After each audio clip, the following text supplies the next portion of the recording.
Hello everyone. आज के class में हम बीपीएससी टीचर 3.0 और सक्षमता परीक्षा 2024 के लिए जीके जीएस और करंट अफेयर क्वेश्चन को कवर करेंगे जो आपके एग्जाम में 40 नंबर के पूछे जाते हैं। और इसमें प्रीवियस ईयर क्वेश्चन को शामिल किया गया और कुछ नए क्वेश्चन भी हैं जो आपके एग्जाम के लिए काफ़ी ज़्यादा क्रूशियल है और आपके तैयारी में काफ़ी ज़्यादा मदद करते हैं। तो चलिए शुरू करते हैं आज का पहला क्वेश्चन। और हम टोटल आज के वीडियो में 35 क्वेश्चन करेंगे जो आपके एग्जाम के दृष्टिकोण से काफ़ी ज़्यादा महत्वपूर्ण होगा। तो वीडियो के अंत तक आप ज़रूर बने रहिएगा और अपना स्कोर बताइएगा कि आपने 35 में कितने क्वेश्चन राइट किए। पहला क्वेश्चन है, हॉकी का जादूगर नाम से कौन विख्यात है? मतलब आपको बताना है कि हॉकी का जादूगर किसे कहा जाता है। ऑप्शन ए है मिल्खा सिंह, ध्यानचंद, धनराज सिंह या ऑप्शन डी जफर इकबाल। तो काफ़ी आसान सा सवाल है। इसका राइट आंसर ऑप्शन बी हो जाएगा। मेजर ध्यानचंद को हॉकी का जादूगर कहा जाता है जिनका जन्म 29 अगस्त 1905 को इलाहाबाद प्रयागराज में हुआ था। इन्होंने अभी तक 3 ओलंपिक खेलों में 1928, 1932 और 1926 में भारत को 3 बार अपने देश को स्वर्ण पदक भी दिलाया था। इसे भी याद रखिएगा। तो ऑप्शन बी आपका राइट आंसर हो जाएगा। सेकंड क्वेश्चन है, हरगोविंद खुराना को डैश के क्षेत्र में नोबेल पुरस्कार से सम्मानित किया गया था। ये सवाल आपके प्रीवियस ईयर क्वेश्चन में पूछे जा चुके हैं, इसे याद रखिएगा। पहला ऑप्शन है चिकित्सा, साहित्य, भौतिकी या ऑप्शन डी शांति। तो इसका राइट आंसर ऑप्शन आपका ए हो जाएगा। डॉक्टर हरगोविंद खुराना भारतीय मूल के अमेरिकी वैज्ञानिक हैं। इन्होंने प्रोटीन संश्लेषण में न्यूक्लियोटाइड्स की भूमिका प्रदर्शन करने के लिए 1968 में चिकित्सा का नोबेल पुरस्कार इनको प्रदान किया गया था। तो ऑप्शन ए आपका राइट आंसर हो जाएगा। अगला क्वेश्चन, खूब लड़ी मर्दानी वो तो झांसी वाली रानी थी, किसके द्वारा लिखी गई पुस्तक मानी जाती है? और एक काफ़ी फेमस पुस्तक है। आप हर बार आपने सुना होगा और आपने कहानी भी सुनी है। पहला ऑप्शन है महादेवी वर्मा, रामधरी सिंह दिनकर, सुभद्रा कुमारी चौहान या ऑप्शन डी सूर्यकांत त्रिपाठी। तो इसका राइट आंसर ऑप्शन आपका सी हो जाएगा। सुभद्रा कुमारी चौहान द्वारा एक आपकी पुस्तक लिखी गई थी। तो ऑप्शन सी आपका राइट आंसर होगा। क्वेश्चन फोर, इनमें से कौन सा एक भारतीय संगीत वाद्य यंत्र नहीं है? सितार, बांसुरी, मदाल या ऑप्शन डी तानपुरा। सितार आपका भारत का है, बांसुरी और तानपुरा तीनों आपके भारतीय संगीत के वाद्य यंत्र माने जाते हैं। लेकिन आपका मदाल आपका भारत का नहीं है, जबकि मदाल एक नेपाली लोक नृत्य का वाद्य यंत्र माना जाता है जो कि मिट्टी का बेलाकार से बना होता है। तो इसका राइट आंसर ऑप्शन आपका सी हो जाएगा।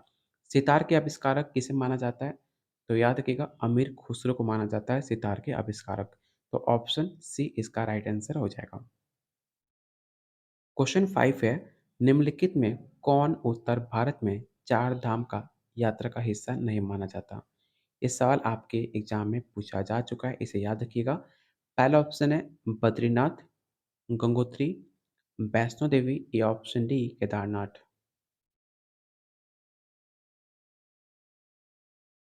तो इसका राइट आंसर ऑप्शन आपका सी हो जाएगा। याद रखिएगा, इसको लेकर बहुत लोगों को कन्फ्यूजन होता है वैष्णो देवी का। तो वैष्णो देवी आपके चार धाम यात्रा के अंतर्गत नहीं आता है, जबकि बद्रीनाथ, केदारनाथ और गंगोत्री और यमुनोत्री जो है आपके चार धाम माने जाते हैं, जबकि वैष्णो देवी को चार धाम के अंदर नहीं माना जाता। तो इसका राइट आंसर ऑप्शन आपका सी हो जाएगा। अगला क्वेश्चन आपके प्रीवियस ईयर क्वेश्चन है, निम्नलिखित में कौन सी ग्रीन हाउस गैस नहीं है? मीथेन, ऑप्शन बी है क्लोरोफ्लोरोकार्बन, नाइट्रस ऑक्साइड या option D argon.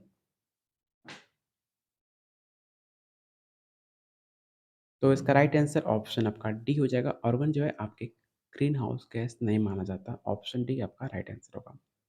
Question 7, Kyoto protocol का संबंध किससे है? नस्ल संरक्षण से, जलवायु परिवर्तन से, नम भूमि संरक्षण से या ऑप्शन डी औषधीय पौधे से।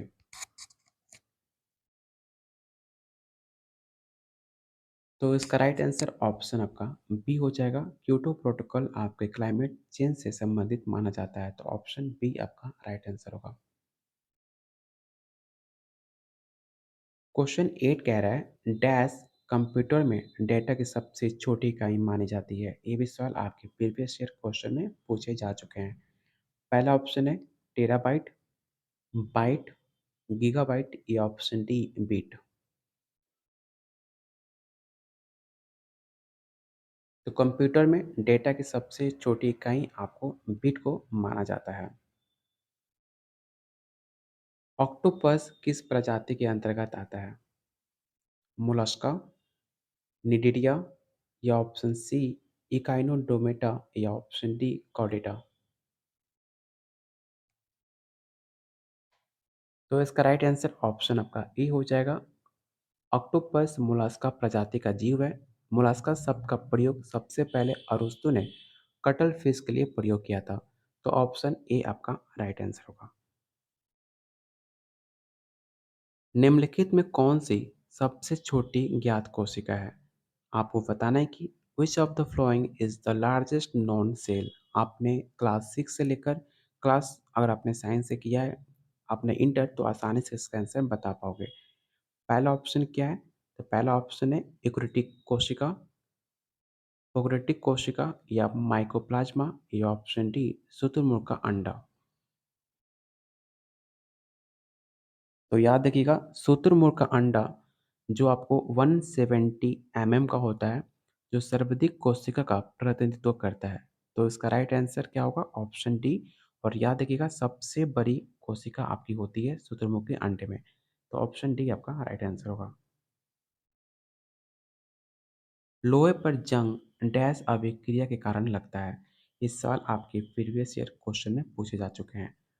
उपचयन, अपचयन, संरक्षण या ऑप्शन डी रिडॉक्स।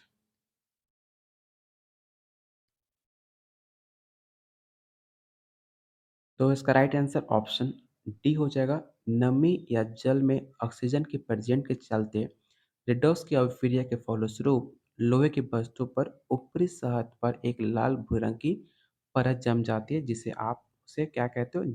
लगना कहते हो। तो ऑप्शन डी आपका राइट आंसर होगा। क्वेश्चन 12 है जो वस्तुएं सूर्य की तरह स्वयं प्रकाश उत्सर्जन करती हैं उन्हें क्या कहते हैं? पहला ऑप्शन है पारदर्शी वस्तु, अपारदर्शी वस्तु, पारभासी वस्तु या ऑप्शन डी डीप पिंड। काफ़ी आसान सा सवाल है। इसका राइट आंसर क्या होगा? तो इसका राइट आंसर ऑप्शन डी होगा। जो वस्तुएं सूर्य की तरह स्वयं प्रकाश का उत्सर्जन करती हैं उन्हें डीप पिंड या वस्तु कहा जाता है। जैसे कि तारा, टॉर्च, सूर्य, ये सारे एग्जाम्पल है आपके डीप पिंड के। तो ऑप्शन डी आपका राइट आंसर होगा। अगला क्वेश्चन है मीटर जो वाहन की चाल मापता है उसे क्या कहते हैं? ये सवाल आपके प्रीवियस ईयर क्वेश्चन में पूछा जा चुका है कि जो आपके मीटर का वाहन को चाल की मापता है उसे क्या कहते हैं? पहला ऑप्शन है स्पीडोमीटर, ऑप्शन बी है पथमापी या ऑप्शन सी कालमापी या ऑप्शन डी वायु दबमापी।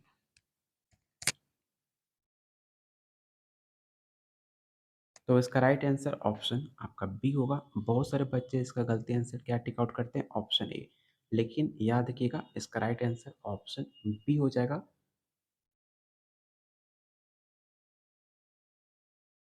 अगला क्वेश्चन है निम्नलिखित में कौन भारतीय रिजर्व बैंक के गवर्नर नहीं है? पहला ऑप्शन है मनमोहन सिंह, सुनील अरोड़ा, उर्जित पटेल या ऑप्शन डी रघुराम राजन।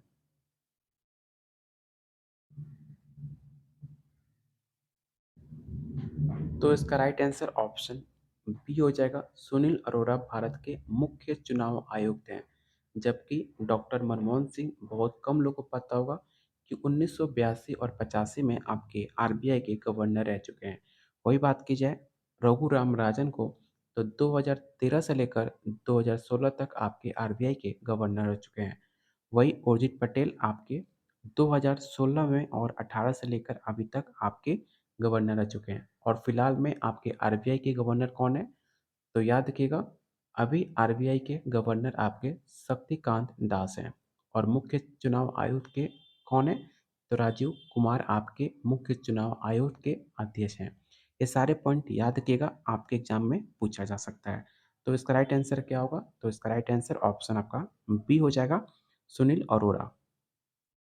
और जितने लोग, अगर आप बीपीएससी टीचर या सह क्षमता परीक्षा 2024 की तैयारी कर रहे हैं, चाहे आप क्लास 1 टू 5 से लेकर क्लास 12 तक, सारे सब्जेक्ट का नोट्स अवेलेबल है। Practice set, topic wise theory, all topic wise question answer, सारे सब्जेक्ट का नोट्स अवेलेबल है। सिर्फ आपको 151 में आपको सारे सब्जेक्ट का प्रैक्टिस सेट या नोट्स अवेलेबल है। लेने के लिए इस नंबर पे आप व्हाट्सएप कर सकते हो या इस वीडियो के कमेंट बॉक्स में कमेंट कर सकते हैं। और ये सारे नोट्स आपके एनसीईआरटी और एससीईआरटी पे से, जो कि आपके सिलेबस और आपके प्रीवियस ईयर क्वेश्चन के पैटर्न पे दिया जा रहा है। चलते हैं क्वेश्चन 15 पे।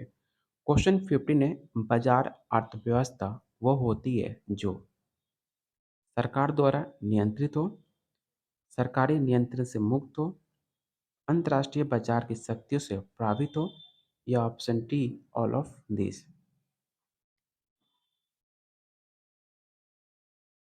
तो जितने लोग इसका आंसर डी टिक आउट कर रहे हैं, सारे लोग गलती हैं। इसका राइट आंसर क्या होगा? ऑप्शन बी, सरकारी नियंत्रण से मुक्त हो उसे ये मार्केट इकोनॉमी कहा जाता है, मतलब बाजार अर्थव्यवस्था वो होती है। तो ऑप्शन बी आपका राइट आंसर होगा। निम्नलिखित में कौन सा राज्य बांग्लादेश के साथ अपनी सीमा साझा नहीं करता? और इसमें आप कंफ्यूज हो जाओगे और इसमें गलती, लोग बहुत सारे आंसर गलती करेंगे। मेघालय, त्रिपुरा, असम, या ऑप्शन डी मणिपुर। तो इसका राइट आंसर ऑप्शन डी हो जाएगा। भारतीय राज्य मणिपुर की सीमा बांग्लादेश से टच नहीं करती है। सन 1971 में पहले बांग्लादेश को पूर्वी पाकिस्तान के नाम से जाना जाता है, इसको आपको पता होगा।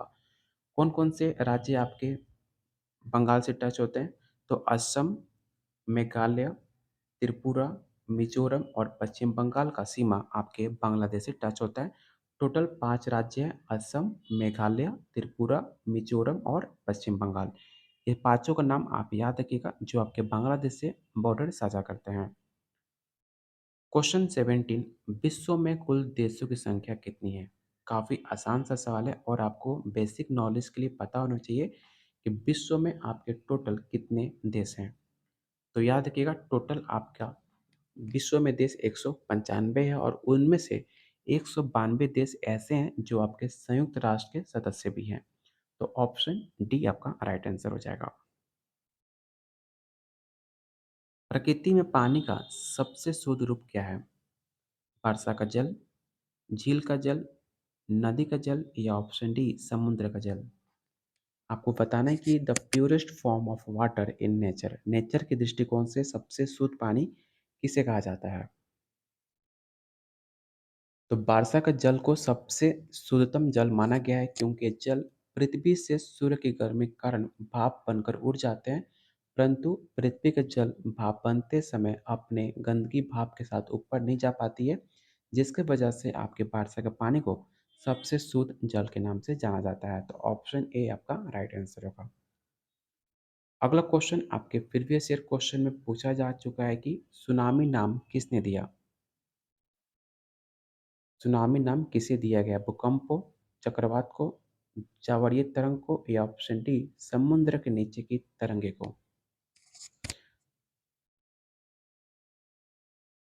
तो इसका राइट आंसर ऑप्शन आपका डी हो जाएगा। क्वेश्चन 20 है, निम्नलिखित में किस ग्रह को लाल ग्रह के रूप में जाना जाता है? कई बार आपके पेपर में सवाल पूछा जा चुका है, इसे याद रखिएगा। पहला ऑप्शन है जुपिटर, मार्स, नेपट्टून, या ऑप्शन डी प्लूटो। तो काफ़ी आसान सा सवाल है। मंगल ग्रह को रेड प्लैनेट के नाम से जाना जाता है। तो ऑप्शन बी आपका राइट आंसर होगा, इसमें किसी को भी कंफ्यूजन नहीं होना चाहिए। मौर्य साम्राज्य की राजधानी कहाँ पर थी? पाटलिपुत्र, वैशाली, लुम्बिनी, या ऑप्शन डी गया।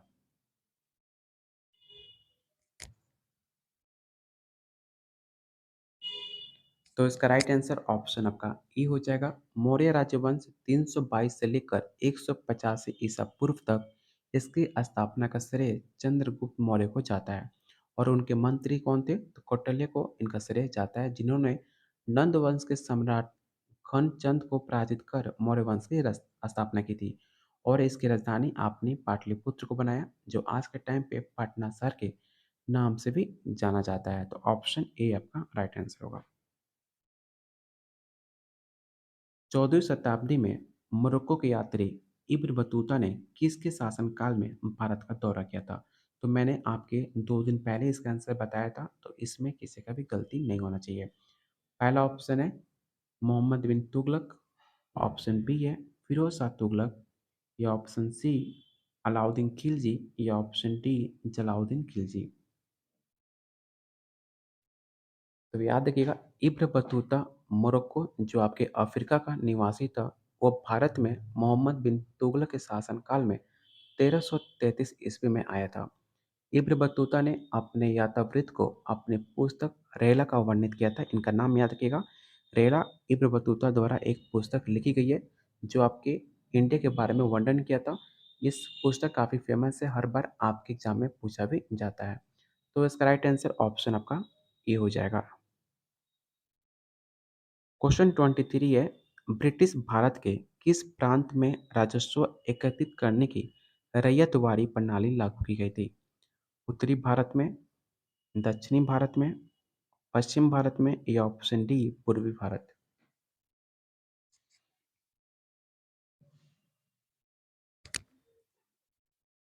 तो इसका राइट आंसर ऑप्शन आपका बी हो जाएगा। ब्रिटिश भारत में रैयतवाड़ी प्रणाली को मुख्यतः दक्षिण भारत के मद्रास और मुंबई प्रांत में लागू किया गया था, जो कि 51% भूभाग पर लागू की गई थी। इसे भी याद रखिएगा। तो ऑप्शन बी आपका राइट आंसर होगा। अगला क्वेश्चन काफ़ी आसान सा सवाल है, और आपके प्रीवियस ईयर क्वेश्चन में पूछा जा चुका है कि मुस्लिम लीग की स्थापना कब की गई थी? 1901 में, 1906 में, 1903 में, या ऑप्शन डी 1905?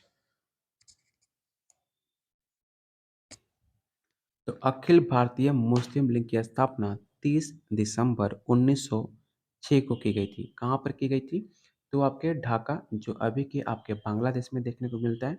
और इसके संस्थापक कौन थे? तो नवाब सलीमुल्लाह इसके संस्थापक माने जाते हैं मुस्लिम लीग के। तो याद रखिएगा, इसका राइट आंसर ऑप्शन आपका बी हो जाएगा।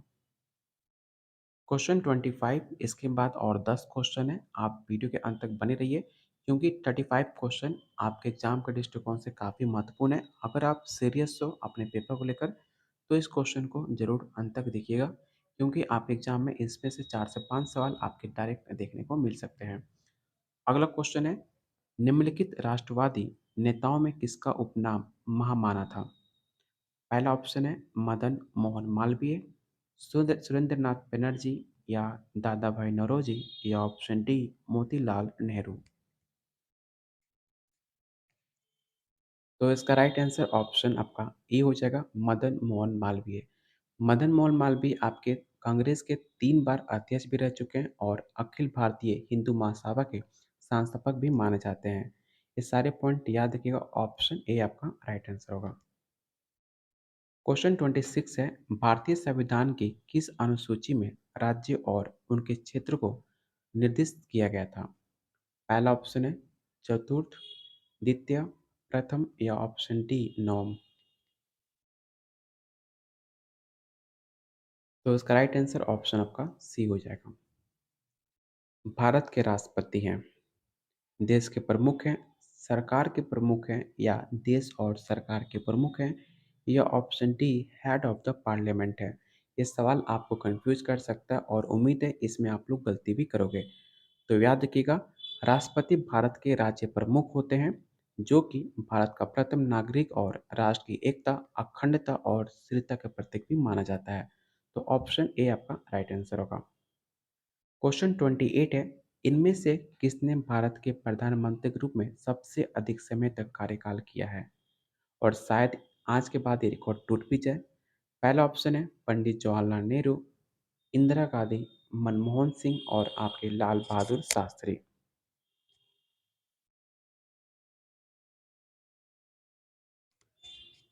तो इसका राइट आंसर ऑप्शन आपका ये हो जाएगा। पंडित जवाहरलाल नेहरू भारत के प्रधानमंत्री के रूप में सबसे अधिक समय तक कार्य किया है। कितने दिनों का? तो याद रखिएगा, ऐसा कहा जाता है 16 वर्ष, 16 ईयर्स आपके 286 दिन तक आपके सबसे ज़्यादा प्रधानमंत्री के पद पर रहने वाले आपके भारत के इकलौते प्रधानमंत्री जवाहरलाल नेहरू हैं। अगर इसके बाद कौन है? तो इसके बाद आपके नरेंद्र मोदी हैं, जो अभी तक 15 साल तक शासन कर चुके हैं, मतलब उनका तीसरा टर्म है। मैं 15 साल क्यों बोल दिया कि ऐसा उम्मीद है, हर सर्वे के अनुसार आपके तीसरे प्रधानमंत्री आपके नरेंद्र मोदी होने वाले 2024 के इलेक्शन में। तो उसके कार्यकाल में अभी तक 15 साल उनका कार्यकाल हो जाएगा। ठीक है? तो ये तो फ्यूचर की बात है, लेकिन अभी मैं अपने मन से बता रहा हूँ और ऐसे आपके जो न्यूज़ सर्वे दिखाती हैं, उसके अकॉर्डिंग आपको बताया जा रहा है कि जो तीसरा टर्म है, भारत का प्रधानमंत्री का जो इलेक्शन होने वाला है, लोकसभा का चुनाव, उसमें आपके प्रधानमंत्री का सबसे ज़्यादा पावरफुल दिखाया जा रहा है। तो इसका राइट आंसर क्या होगा? Option A, Pandit Jawaharlal Nehru.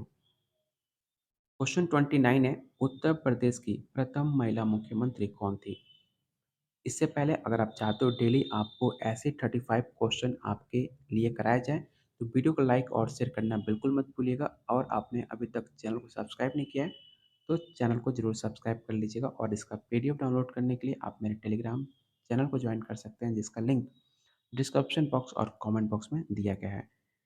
Question आपका 29 था कि उत्तर प्रदेश की आपकी पहली मुख्यमंत्री कौन थी फीमेल में? एनी बेसेंट, मायावती, विजयलक्ष्मी या ऑप्शन डी सुचेता कृपलानी। तो उत्तर प्रदेश की प्रथम महिला मुख्यमंत्री सुचेता कृपलानी को माना जाता है, जो 1963 में अपना पहला मुख्यमंत्री का पद संभाला था। तो ऑप्शन डी आपका राइट आंसर होगा। क्वेश्चन 30 कह रहा है कि किस संविधान संशोधन अधिनियम द्वारा अनुच्छेद 21(1) को एक मौलिक अधिकार के रूप में भारतीय संविधान में शामिल किया गया था? 78 संशोधन में, या 92, 86 या ऑप्शन डी 82।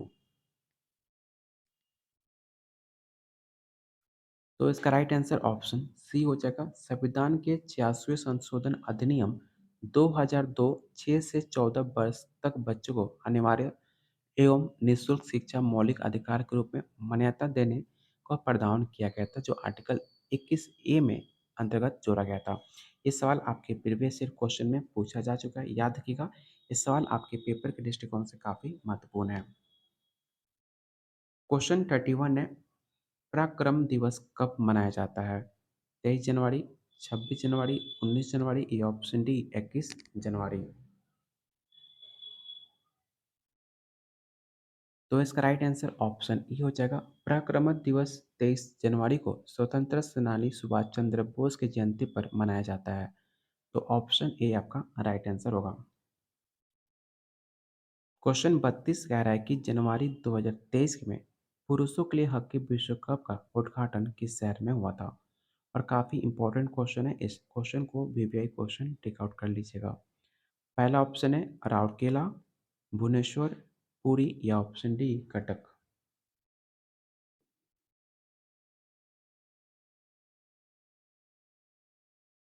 तो इसका राइट आंसर ऑप्शन आपका ए हो जाएगा, राउरकेला में, जो आपके उड़ीसा के अंतर्गत देखने को मिलता है।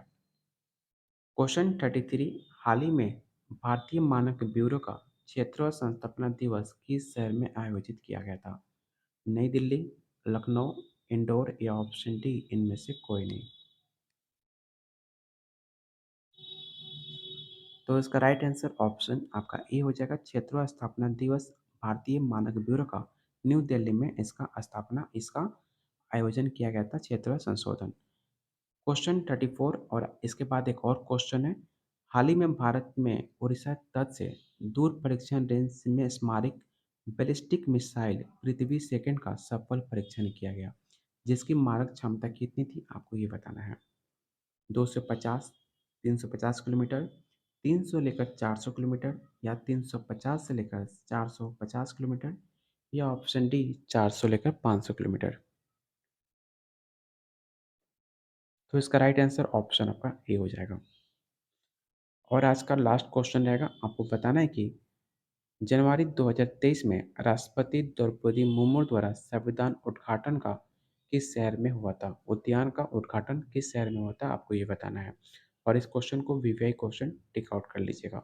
जयपुर, जोधपुर, मुंबई या ऑप्शन डी न्यू दिल्ली।